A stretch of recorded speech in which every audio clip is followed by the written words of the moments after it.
to see, give people a few seconds here just to see how get going. So excited about this session here. We will get this going for the live audience. And this again will be available for replay, having a long life on the internet here to reference. So let's jump in. I want to say good morning and welcome to day 3 of the SCORES Poetry Summit, Words in Action. I'm super excited about this next session and this amazing person that we have, one of the most interesting people I know. And you'll see why in just a few minutes. My name's Colin Schmidt. I'm the Executive Director of America SCORES Bay Area. We serve thousands of students around the Bay Area and work with many public schools in order to provide soccer, poetry, and service learning programs, this magical mix of programs for free to students and families. We're part of a national network in 11 cities with thousands of writing coaches, tens of thousands of poet athletes. And again, we're really just honored to be associated with these poets and artists and activists, the speakers who are part of this poetry summit. So we want to thank the speakers. We want to thank the audience, the attendees for showing up, for their engaging questions. And we want to thank our partners, Soma Equity Partners and the SAC Brand Group for sponsoring this, for making this possible. So thank you again for being here, and a reminder that this and all of the sessions, all of the 20 plus sessions that we have will be part of a available for replays and archived here in the Hay Summit platform, but also on the SCORES YouTube channel. So these will live long. Lastly, I'll say that every session that we have, we're giving away a free gift, a raffle to one lucky attendee. It's a SCORES poetry gift bag. It's got some swag, and it has 2 tickets to our Rising Voices event later in April, where we bring our poet athletes, some of our star poet athletes, to the community and hear their voices. So without further ado, I want to bring Leticia into the conversation, and happy Wednesday to you. Thank you so much for joining us.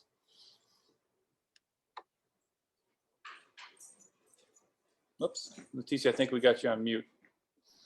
Yep, I got it. Good morning, buenos dias. Thank you for joining us.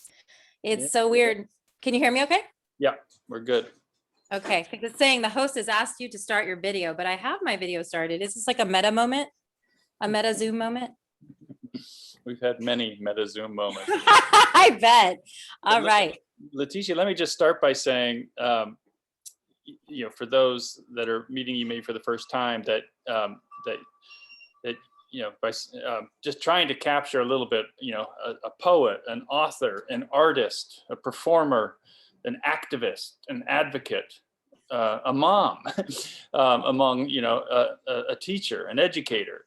Am I getting close? I mean, the list is long here, but a woman of many talents, many passions, and some experience with SCORES too, as a SCORES mother, a SCORES a student who participated in SCORES. You've been at our poetry slams.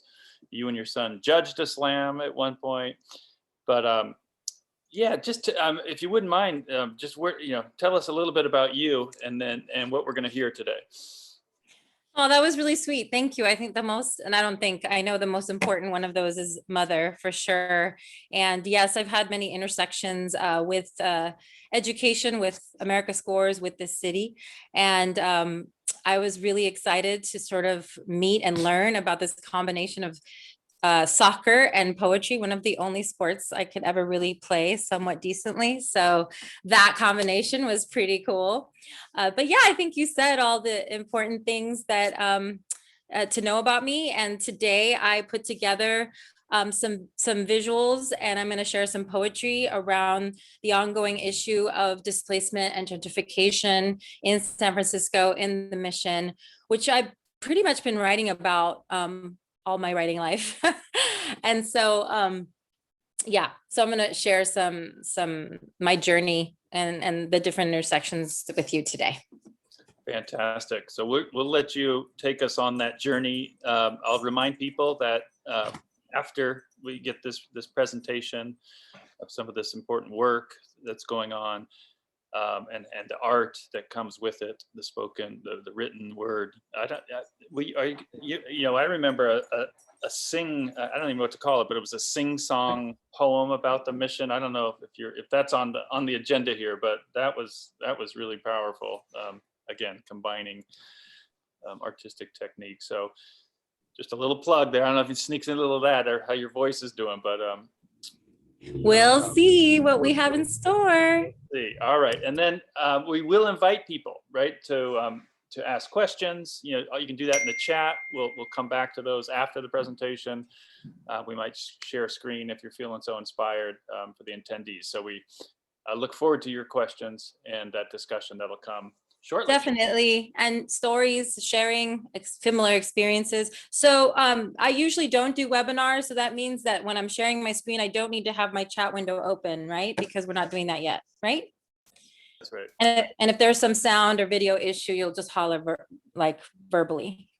We'll let you know, but we can see your screen now, so this. Great. Okay. This is a picture of the recently removed ficus trees along 24th. No, no, no nos moverán.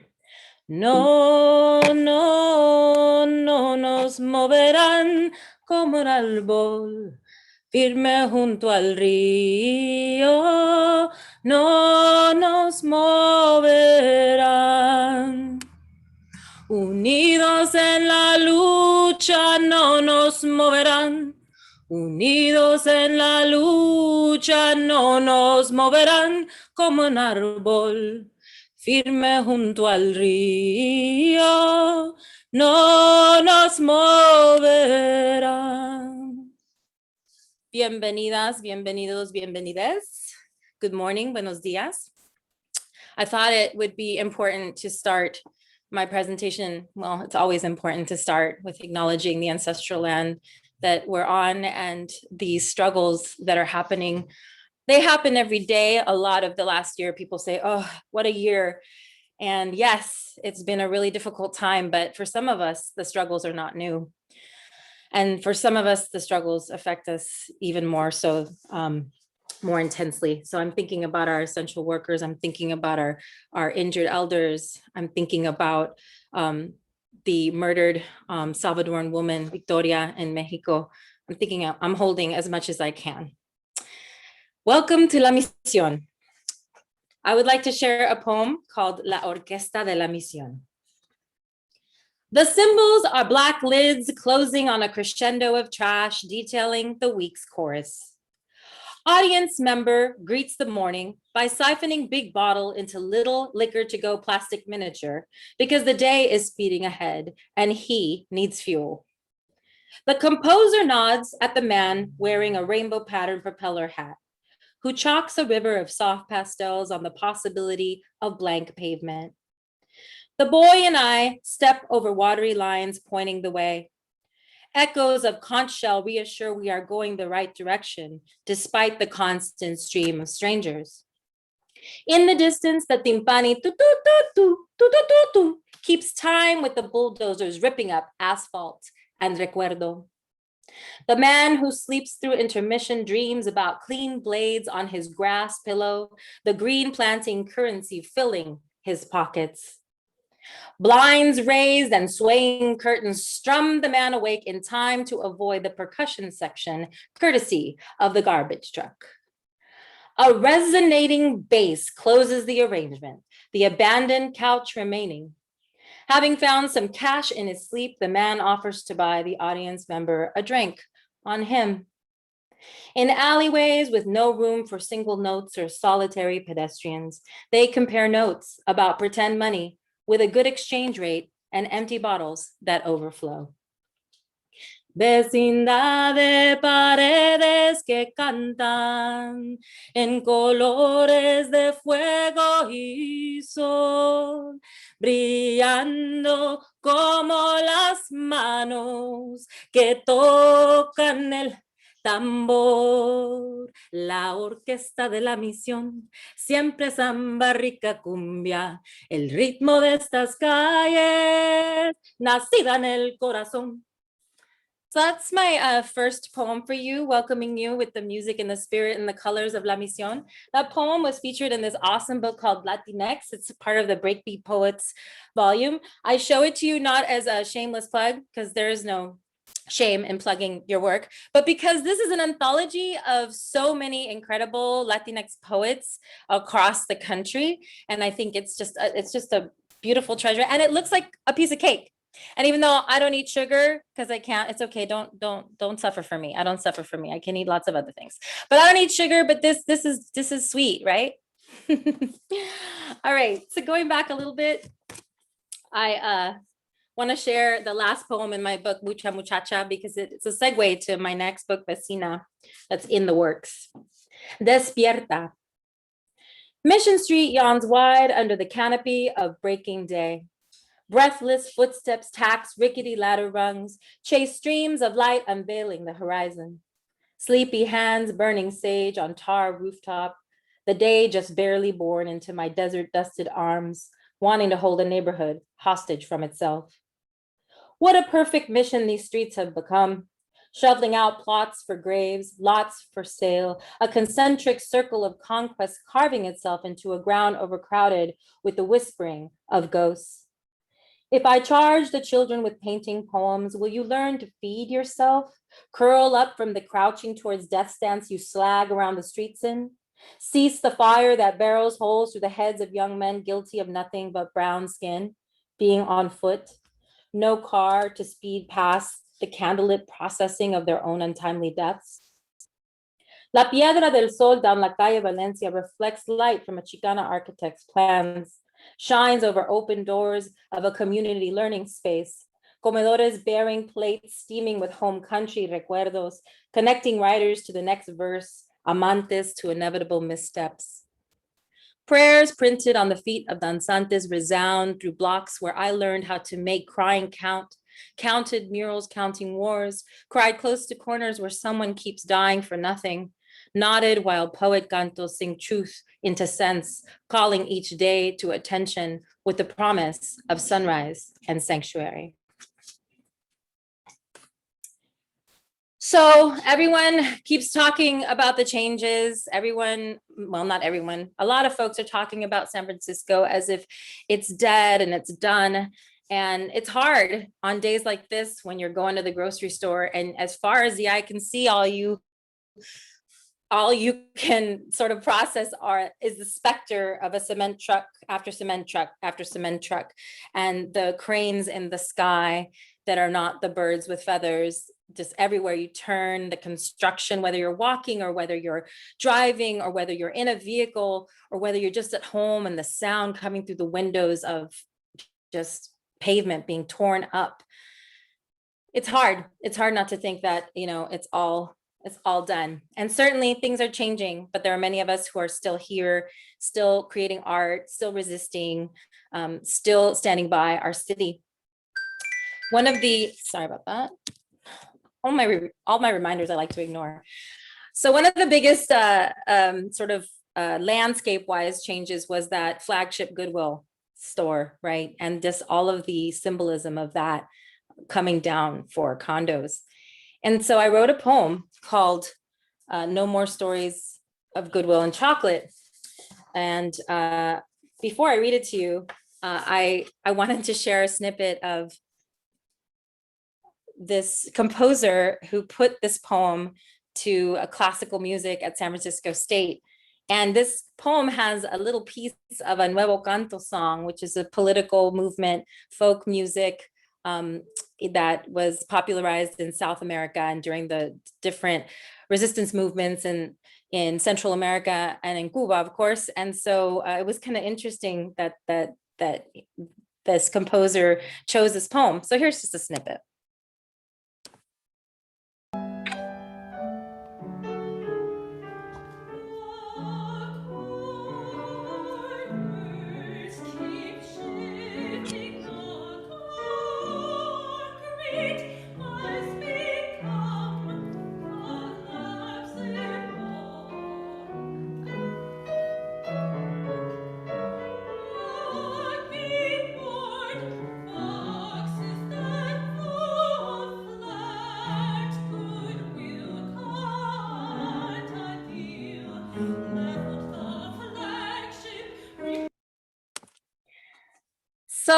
so crazy, right? So here's what she was singing.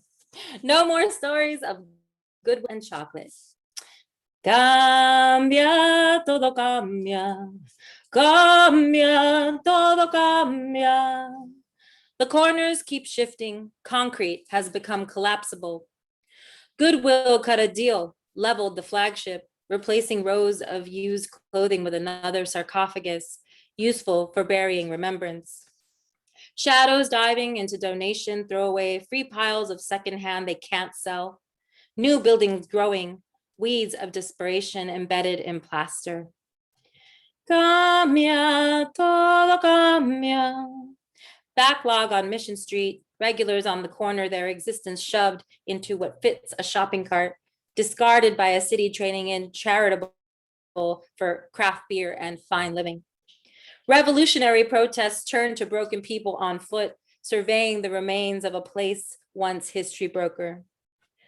Cambia, todo cambia. No evidence left of the once chocolate factory, the overheating of computer traffic melting a little boy's dream. The program cataloging unsung lives for the Library of Congress wraps the microphone wire, prepares it for storage. And now who will have to remember the endings of the stories of goodwill and chocolate? Cambia, todo cambia. Game board, boxes that fold flat, silhouettes of mothers climbing black garbage bag mountains, pristine white surface, rotted innards beneath, silvery slick high-rise window, faceless new young resident. No justice handwritten, for sale, printed glossy.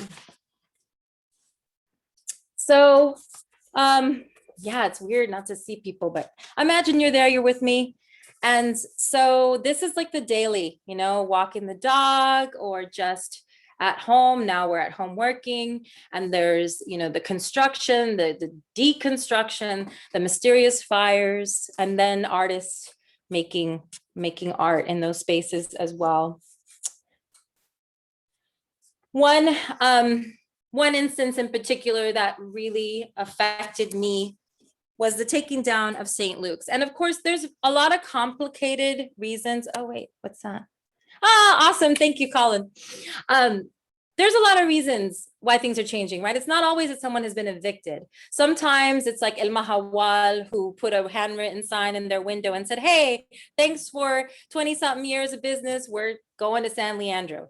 But underneath that, you know that it's because it's more affordable, right? Or the only Chicana owned one of the only Chicana owned art spaces that sells imports from Mexico, right? She needs to retire. And so she deserves to retire, but still it's a loss. Like there's all this loss constantly. And so the history of St. Luke's is very complex, as I learned from my very good friend, Catherine Cusick, who used to work there. And there's a lot of shenanigans in what's going on, but it doesn't matter, because I listened to the taking down of this building, and I listened to it during the pandemic. So it went from pre-pandemic into when we went into shelter in place, which was probably one of the most terrifying times of my life. And then this is my soundscape, is the destruction of this building, and it took a long time. Shelling. Ba, ba, ba, ba. 2 blocks away, and how many countries and residents? Ba, ba, ba, ba. The sound of war is a Morse code constant in my ear. Ba, ba, ba, ba. War by military or occupation, the equation is decimation of home, pillows on the sidewalk. They are taking apart the hospital by ametralladora, jackhammer, same difference. Ba, ba, ba, ba. The sound of it, automatic. Un disparo tras otro disparo. Shells in a pile, a nut in your teeth, a seashell in your pocket. Either way, the gutted hospital looming. Calavera de edificio, no glass or picture, just the yawning window frame, empty. The morning surrounded by an offensive, Silver jaws on the foundation where my first Latina doctor, where my cousin had his baby. They are taking apart the hospital by a ametralladora, jackhammer, same difference. Pa, pa, pa, pa! The sound of it, automatic. Un disparo tras otro disparo. The day punctured by a magazine unloaded, no need for reading. Headlines repeat, evicted, Ellis acted, developed, displaced. The hard protective outer layers are thinning and everyone keeps leaving. They are taking apart the hospital by a ametralladora, jackhammer, same difference. Pa, pa, pa, pa! Pa, pa, pa, pa! Pa, pa, pa! Hi, Noemi. Thanks for the love, girl. So I'm inspired by an old photograph by Manuel Alvarez Bravo. It's a long history with the photograph. I won't go into it now. But my photographer friend and I, Michelle Gutierrez, who is from San Francisco originally, we are going around trying to document the neighborhood hubs and the neighborhood instances, right, of mysterious fires, of displacement, of, I don't know what the word is off the top of my head, when you just can't afford it anymore, right? Priced out, maybe. This is how to build a funeral pyre. This is a quote from the Anti-Eviction Mapping Project. 31,007 housing units in San Francisco have faced 2,654 fires since 2005. The Bayview had the most units affected with 3,437, followed by the Mission with 2,788. The 2 blocks of Mission Street between 18th and 20th Streets have garnered 59 violations in the past decade, the worst record in the city, the Examiner recently found. Downtown Civic Center comes in third with 2,544, followed closely by Western Addition, which had 2,288 units affected by fires. And this is old data, a couple years back. How to build a funeral pyre. The pyre in my chest is old. The custom of burning someone beloved into a small pile of ash, a new step-by-step process. My limbs affixed to the undertow of la calle, yet a singeing awaits of this internally lodged place. To secure a decent burn, the detail of construction will determine the purity of smoke and breath. The need for the stacking of wood not intended for the removal of family and bone from decades of dwelling. Entire blocks leveled like a bombing in so many world corners of other tongued children during before times in West Philly of Black bodies. In this version, brashness ignites in the open. Any immigrant occupant will do. Brazen, the flames illuminate insurance awards that make for a successful smolder. A mother's resolve to cross whatever number of miles for any spin of better, the indignity, the disorientation, the turning of a bag of beans into gold, banished by their millions, sweeping us under the howl of a BART train, the kind routing things treasured to the end of the line with a speed that turns flesh and familiar neighborhood melodies into a pile of ash. So I'm doing this, I've done a lot of different interdisciplinary projects in the street, in different genres, and I'm working on this project. Thank you for the love, y'all. And then it hits home. I receive an owner move-in eviction notice of my 20+ year home. That was unexpected. Not that I thought, it couldn't happen to me. I'm that person that gets on the plane and go, we're all going down. Of course it's gonna happen to me. But with this, it was more about denial. I was afraid and I didn't want to know. And then I had to inform myself quickly. And so I became advocate for my family and for my sons, the Mission Bros, I like to call them, who've grown up in this neighborhood, go to the neighborhood schools, participate in the neighborhood programs like America Scores, protest alongside of us, us being the community, being raised by the incredible elders and sisters and brothers in this community. It was hard. giving notice. This declaration confirms under penalty that as owners, we intend to move into your home with our relative, young single white male with problems. Despite penthouse style living above you, after opening classic car door, outside of empty rooms and multiple stories of a Victorian, this unit among others in various buildings, your home before the good white doctors who could move a block and shell out thousands in 5 minutes, your life will shatter. We have chosen you in good faith. In good faith, 8 months notice before receipt of a 3-month deadline to vacate 20 years. Tracing well-fed digits along custom-built shelves, displaying model train sets to check for dust, but not to dust, with honest intent that someone will dust under penalty. Collectors, rightful proprietors of childhood iconography and neighborhood landscape, your son's no longer walking to school, your blackbird on the poles, take him to our relative to occupy the unit for at least the time it takes to terminate your residency in this city. We sign this statement of occupancy, of supremacy on this date over and over and over and over in good faith. Ugh. So the good news is that we were lucky. We were the lucky ones. And thanks to the Tenderloin Housing Clinic and the lawyers there and the community support, and we were able to stay. And it's kind of that moment where it's like, I can't reveal the details. You have to come to me one-on-one, because if we publish it, maybe they might get wind of it and that might hurt someone else in the future. So we have to keep the strategies in the clandestine section of the program. So let's see, checking in on time here, doing good. All right, so speaking of thanks, Angela. Speaking of the Mission Bros, yeah, I have sat with many mothers who have received eviction notices as they gave birth to their child. I mean, and on the morning of, mothers who sleep in shelters away from their children while the apartment that they've been evicted from sits empty.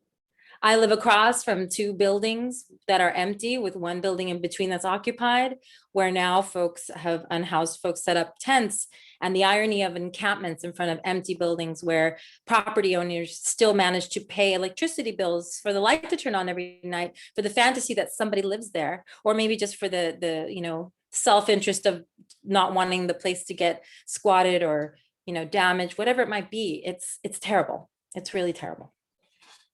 So is the fact that gentrification isn't just in the form of mysterious fires or people being displaced or tricked to leave, but also in the actual like assassination of young brown men in particular. This is Requiem. Architecture named after a lady belonging to all, Notre Dame. 1,850 years of sanctuary, the crowds ablaze, the list of sounds you won't hear again. Hands raised in despair at the ferocious flames broadcasted in every vocabulary. Palms on chests, public lament for the thousands of flutes charred. Never again the vibration of 19th century vocal cords in unison. What of the grandeur of a father's embrace? Never again, because the men in blue care free to cut the wind from the pipe of a dark-skinned boy. An old burning building chosen for remembrance, once erected over pagan edifice, and now which one ignited? Strangers in the world weep for the aria. There is concern for the spire, a duty to the historical, and what then? What left over for the sanctum broken in the name of religion, of bodies discovered, desecrated, and diseased? Where the outcry for children touched by the robes? 7 million for the church turned to ash on purpose. How much for boys and men they keep cutting down? Tree trunks we need for proper lung function. When will the collective howl for a mother's child? How can they blast the peonies out of a young man for his skin in his sweater? Blocks from our house, dogs are off leash, pigs run wild, and they are killing sons with names, faces just like my boys. Each time I force myself to look, measure the distance to the grief. I pray with my feet bare on the ground. So no way to smooth transition out of that. So we'll just keep going because that's what we have to do. So it's not just residences, right? But I, like many, have had artistic hubs and homes, none of which I've had a longer and more close relationship than Galeria de la Raza, who was evicted as well and still sits empty, evicted by a family connected to an artist who considers herself and labels herself an artivist, Christina Wong, shamelessly. Didn't intervene and actually exacerbated the situation. Shout out to Christina Wong and her hypocrisy. So Galeria was evicted, but not without a fight. We protested in front of the owner home all day. My son, when he was in 3rd grade, volunteered to testify and really swayed the Commission of Historical Preservation. And while still evicted, we did break new ground, and Galeria, the building, is making a lot of progress. And I was honored to be part of the groundbreaking ceremony speakers. And my son got to, dig up some dirt. And that building is probably going to be ready pretty soon. It's 100% affordable housing, and will house a couple different nonprofits, including Galeria. So there is some light. There is some light there. So I mentioned that I write about this in different genres. Well, one thing I started to do was write commentaries. I mentioned the Ellis Act buildings on my block. Well, there's very few Latinx families left in my block radius of 2-4 blocks. And this building, I saw a for sale sign go up. And I've seen the family, well, to my left, but, I know both the families, and I've seen them around the neighborhood for a long time and intersected with them in different ways. And I thought, wow, if that building goes, that cuts the Latinx population of this block down. I don't even know how much percent. So I decided to write something about it. And now, one of the families was, devastated by COVID and lost father. Another family the good news was able to benefit from the below market rate housing, but had to leave the neighborhood to do that. That's sort of the contemporary update. But I did take to sort of using my writing to expose things that were happening around me that are just daily. I don't even know what the word is, what the right metaphor is. So one of those instances was I had just come from doing a poetry reading with my beautiful sons around freeing the children when we were first getting all the information and inundation of images of children in cages. And we came upon a young Latina who was, she was intoxicated, but she was small, I'm small. She was small like me. She's young, and she's surrounded by, a growing number of cops. So I wanted to share a snippet from this article called All Our Children, which is published in El Tecolote. As a mother of 2 boys, and after decades of teaching and living in the mission, a profound concern for our children and young people preoccupies me, especially immigrant children and children of color, because everywhere the messages of their disposability at the hands of ICE, of the police, of white supremacy, fill my being with a deep terror. As a Central American, I carry the importance and power of witness in my bones. When Netflix recently aired the series about the exonerated 5 when they see us, I had a lot of conversations with mothers about our sons. Recently, I sat across 2 educator friends, a Yemeni Muslim mother and an African-American auntie of boys, and together we held the weight of our shared fears for our sons. We admitted that we don't want to let our boys ride public transportation, drive alone in cars, and yet we know we have to let them. We have to let them live their lives. We must insist that they are free. The other night in the mission, I watched as 9 police officers showed up for one intoxicated Latina youth. She previously caused a disruption in a restaurant, and then 2 middle-aged white male diners followed her, intent on her punishment. So that's just an excerpt of the way that gentrification also impacts our young people and who gets prioritized even on just a Saturday evening in terms of dining and coming in and having a good time, kind of like Cabo, right? Ugh. All right. Anyway, so my family did manage to stay in our home, and I am grateful every day, and I feel lucky. And I know a lot of people haven't been as lucky, but I'm proud of my son and his courage to speak out for Galeria. He recognized at a young age, he was only in third grade, the importance of advocacy, the importance of community, and the love he had for this and has for this place. And so I continue to do projects that are related to this. I'm working on my book, Vecina, and also really excited to tell you that in a few months, we're going to be launching this publication, Alejandria Fights Back, La Lucha de Alejandria, which I wrote, which Robert Luis Trujillo illustrated and Carla España translated, and it's part of a national project around increasing awareness around housing rights and land use. And so there'll be a community launch in very soon, and then the book will be available for sale in the summer. Yeah, so let's see. Okay, yeah, that's my spiel. That's what I brought for you today. Thank you for listening. Thank you for being here. Yeah, it is our pleasure to listen. And we share deep appreciation for you and your work and your words, and for the fight that you're in. I mean, so we're going to jump into some of that. But first, I want to remind your students that you're all getting an A plus. She said, Leticia said that if you came, you get an automatic A plus. And I think that you would agree. I think the students would agree that we're going to give you an A plus.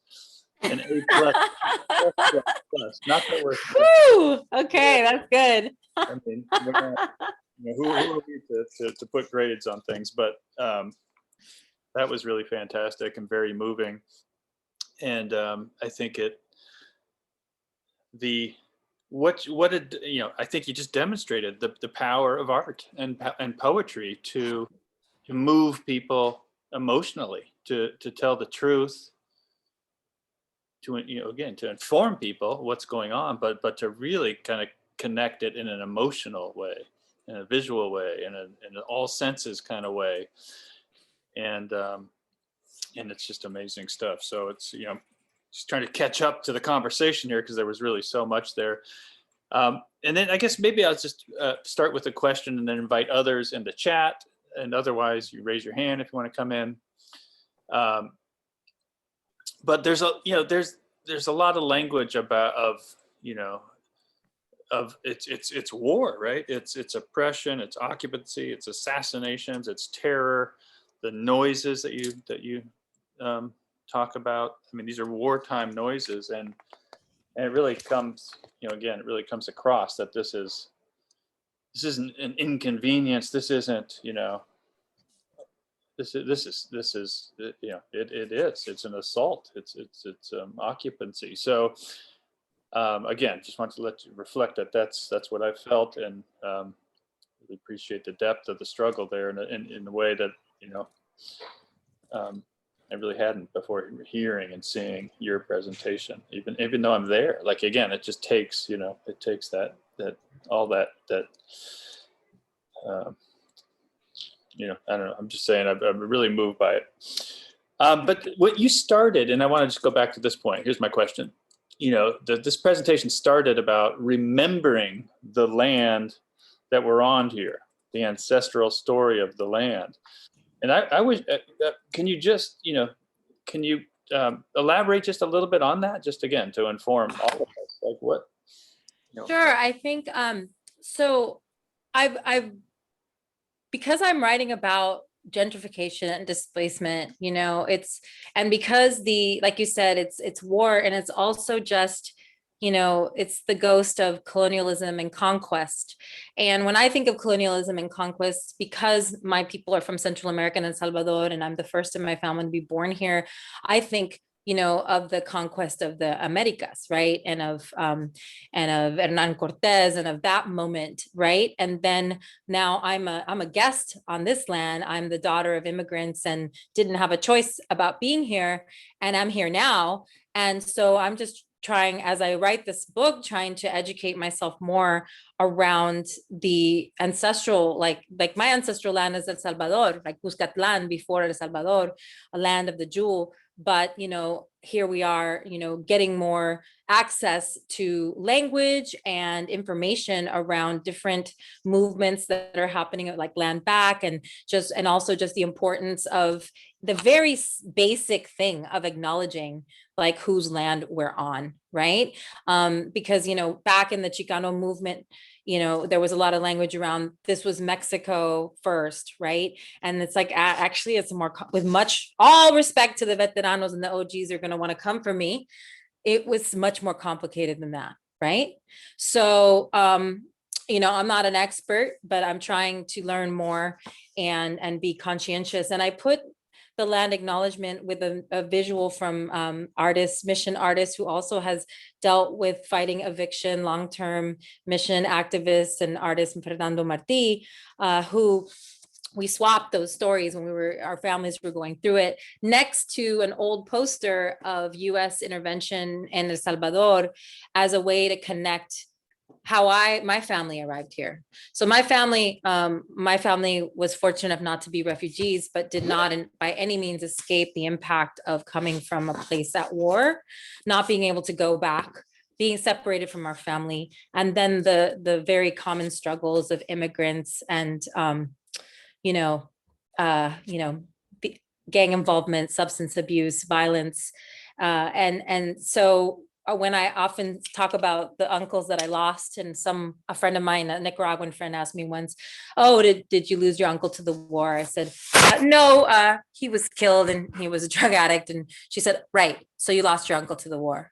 And I was like, "Yes," in a matter of speaking, yes. And so when we're kind of getting into the weeds of positionality and proximity to land and history, it's important for me to say, well, the US intervention, the longtime US intervention in Central American countries directly impacted my family's history and migration pattern. And the other day I saw that Kamala Harris met with some government person and I think it was in Honduras, and the title read, Kamala Harris and so getting to the root causes of the waves of unaccompanied children.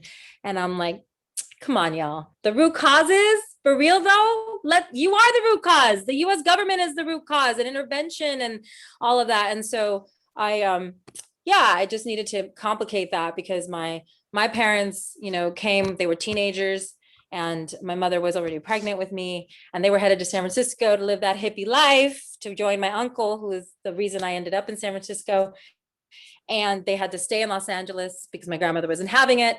And and just sort of the only family I had in the United States was here in San Francisco, which is why I ended up coming here in my early 20s to be part of a community where I could be in a Central American and Latino community and contribute to it and learn from it. And it's my first love in many ways, the mission in San Francisco.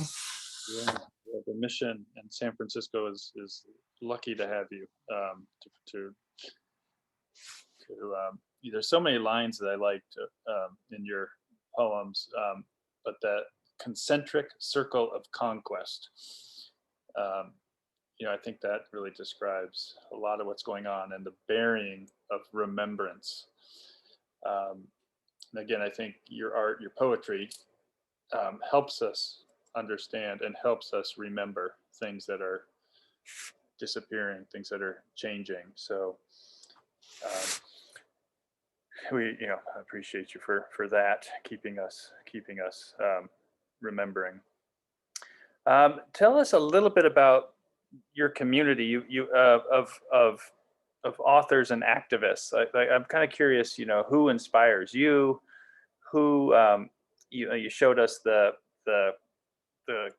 pink cake book, Latin Next. it seems like that you're part of this great community of artists and activists and authors. And could you speak a little bit about that, and particularly how it at the intersection in the mission? Yeah, for sure. I would love to. I mean, where do I begin? There's so many people, right?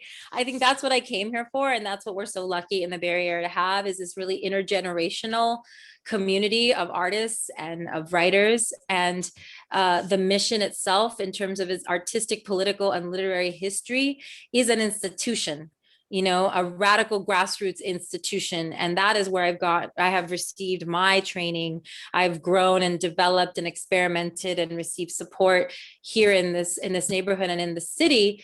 And I'm really fortunate. I'm really grateful, in particular to, let's just start with the poet laureates. Well, first, in spirit and in presente, Lawrence Ferlinghetti, for starting so many incredible movements, right? And then, I've had so much support from our first poet laureate, Alejandro Murguia, and before that, the poet laureates Janice Miracatani and Devorah Major.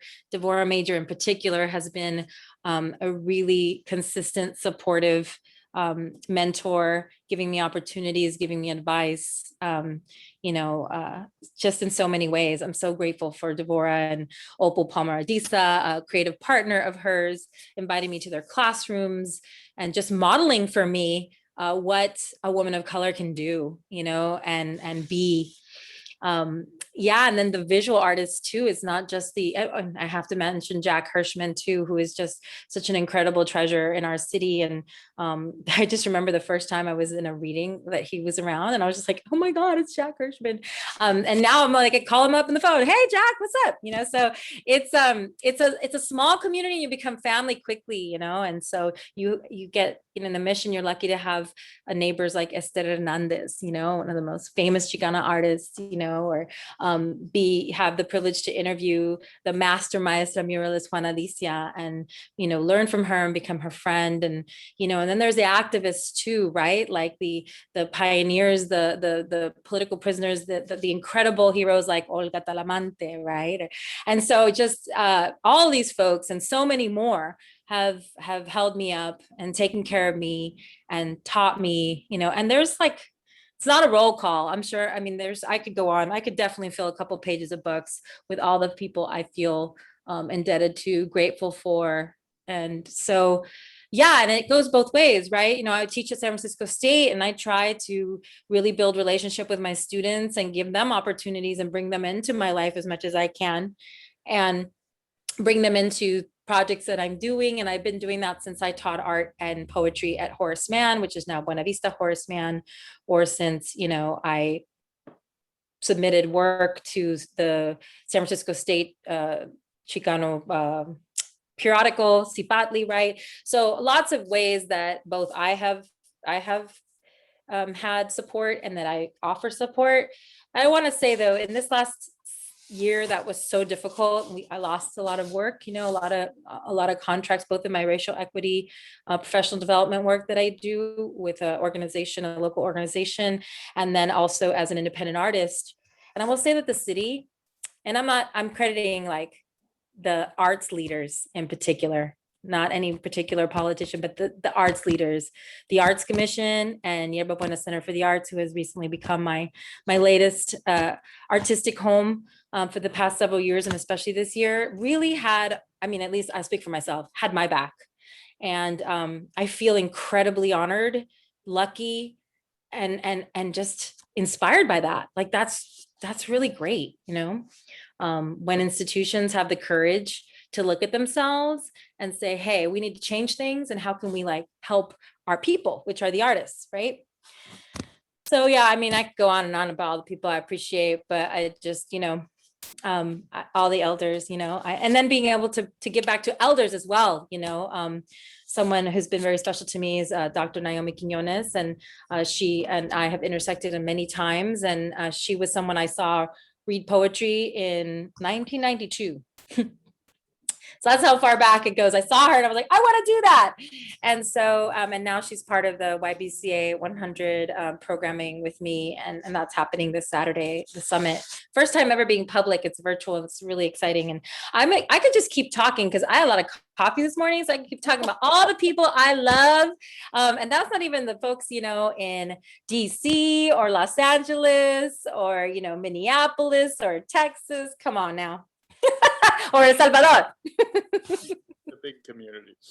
Big. Well, there's a couple questions that are coming in, so I appreciate Betsy and Kevin for writing in questions using the Q&A. You can put questions there or in the chat or raise your hand. We can get you on here. I think I misspoke earlier. You don't get an A+ unless you ask a good question. You get like an A- for being here. But if you want the A+, you gotta have to. Yeah, there you go. But let's start with Kevin's question here. What do you think the biggest challenge to preserving La Cultura in the mission is? How can we make sure the mission is preserved in a way that is authentic to its roots, i.e. not necessarily having the mission be a place frozen in time, but having it grow in an organic way? That's an amazing question, Kevin. Thank you. I do think a lot about that. As someone who migrated here very intentionally when I was just barely out of school, and this was my happy place growing up, and the only healthy relative I had lived here, and that's how I got my apartment. So I have a different, perspective and investment than say someone, a native person, San Francisco native who was born here. And that's a very specific identity, which I totally respect. And it's not mine, right? So right there, you have two different examples of people who make up the mission, right? Is folks who came here intentionally to make art here, to be part of movements, to contribute. And than folks who were born here and are like, they have two totally different perspectives sometimes. And I think the important part is about having a chorus. It's always about a chorus for me. Because even just the word authentic, it's like, what is authentic, right? I'm very much about deconstructing binaries. I teach a gender course in Latinx studies at San Francisco State. So it's really about like,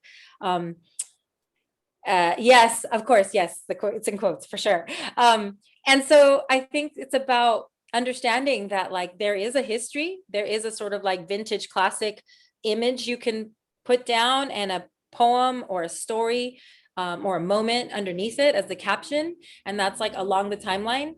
And then you have sort of, if you look at the, the movements of visual art, right? The sort of trajectory of murals and how they have evolved, the trajectory of literary events and sort of like spoken word versus like more focused on publishing and more diverse, right? So like expanding, but not headlines, showcases,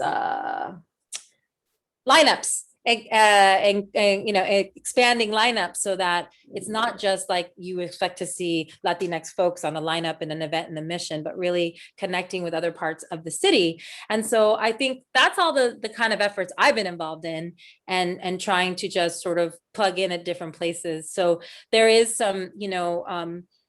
some work being done by, along the cultural district heritage preservation, right? That's one bit of work. And thank God for the Latino Task Force, just a shout out for all the work that these community leaders that I respect and I'm grateful for getting together to make sure that our folks had food, that then there was COVID testing, that then there was vaccinations available, which I benefited from as well. And I want to just acknowledge that. So yeah, I'm not worried about the mission being frozen in time, especially not after last Saturday when there was the Selena like cruise and like people were coming from all parts of, the Bay Area and lowriders are filling the streets and there was a beautiful display. Sure, maybe that's not the everyday the way it used to be, but yeah, I don't know. I don't know that I can answer that question fully, but I like thinking about it.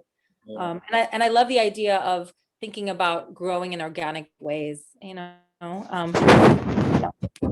Yeah, and I guess it's change, right? Change is inevitable, but it's change that respects people who are there already, right? I thought you were gonna start singing "Chain of Fools," chain. Sorry. If I start singing, this summit's over. I can tell you that. Thank you, Kevin. Let's go, Betsy. Betsy, do you want to ask your question live? I guess I don't even know. We could try that. let's see if I hit this button here. We'll try something new for I can do it, Colin. Betsy. Hello, can you hear me? Yes, Betsy. Hello. I love this talk. Thank you so much. I think this was an amazing talk, and I was so happy to be here, and I'm so honored to hear your work. Oh. I'm a master's student in the psychology department at SFSU, and I wish I was an undergrad and took your class. Aw. Me too. So I'll just ask my question. One of the many definitions of gentrification is the violent imposition of white middle and upper class aesthetics to territory. And one good example of this is Barbecue Becky, the incident that happened at Lake Merrick in Oakland, for calling the cops on, a Black family just for barbecuing, and they weren't barbecuing a certain way, or like it was just seen as, not living up to what is perceived as what is supposed to be, I guess, a white spatial entitled space, right? So I was thinking, like, have you seen examples of this in your work or lived experiences in the mission? Thank you. That's a great question. I appreciate your words, Angela. Oh, Betsy, sorry. I was like Angela. Betsy. I think I'll start with just that incident that I wrote about, right? Where we were walking, my girlfriend and I were walking down the street, she's lived in the mission for even longer than I have. She is one of my longest friends, Rose, and her and I were just walking around, and we saw these cops. And of course, immediately you see cops and everything is like tense. It's like, get the cameras out. What's happening? What do we need? What should we do? And especially because they were gathered around this little girl, but so in sort of witnessing this account, the whole premise behind what happened was that she disturbed the dinner of the nice white diners. Okay, sure, she messed up, she made a mistake, she was drunk, but she didn't deserve to be, necessarily have to go in and get processed and have 9 cops. We could have, back in the day, there were like community outreach people who could have come and like kept her from that fate, but also just the idea that this one little girl like needed 9 cops. Like, how much city money is that, first of all? But second of all, that these 2 white men were so incensed. This is why I ended up, and I quote this in the article, he says, "She's a menace to society." And I was like, bruh, really? Like, really? This little girl's a menace to society. And my friend and I gasped, like, what are you talking about? And she wasn't even messy drunk, okay? She wasn't even like aggressive. And not that even if she had been aggressive and messy drunk, she still wouldn't have deserved that. But I'm saying, like, it was just even more like confusing. Like, who are you talking about? You're the one yelling and foaming at the mouth and calling on the oppressive state to come down on this young female's body. It's like, and so we said something like, what are you talking about? And then they turned to us, my friend Rose and myself, 2 women of color standing there witnessing, and started saying obscenities to us.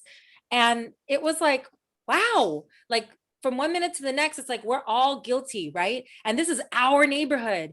And I don't know if these guys live here or not. They might, I can't assume, but they certainly were very entitled in that moment to their version of the evening. And if you're on 24th Street and you know anything about 24th Street, even now, even with all the gentrification, that is a very normal part of a Saturday night, a drunk teenager. So but they're trying to erase it and make it different, right? Because it's like, and then these men spew their filth at us, and the white cop comes up and gets in our face asking us to calm down. Because, we responded, I don't even remember what the hell we said, but I just remember being like, now I'm in trouble. First she's in trouble, now I'm in trouble. And the guy over there gets to do whatever the hell he wants because they're boys, they're attaboys, right?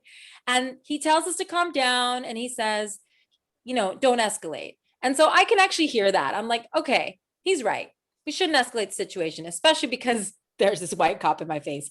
And and then he tries to ask us to leave. Once he kind of makes us think, I just want everything to be calm. I'm a good officer. He says, can you all just leave? And we were like, no, it is our right to witness, and we're going to stand here and make sure she's okay. And we did, until she was eventually taken away, which was so unnecessary. So yes, I think this was an example, and I know that happens often, of just sort of how folks who are coming in to have their fancy dinner, or who have just bought their fancy condo and are gonna go out, and explore the neighborhood, and they want it to be a certain way. I mean, there's other little examples, like, just, I worry a lot about my sons, as I expressed in my writing, but my teenage son is a skater.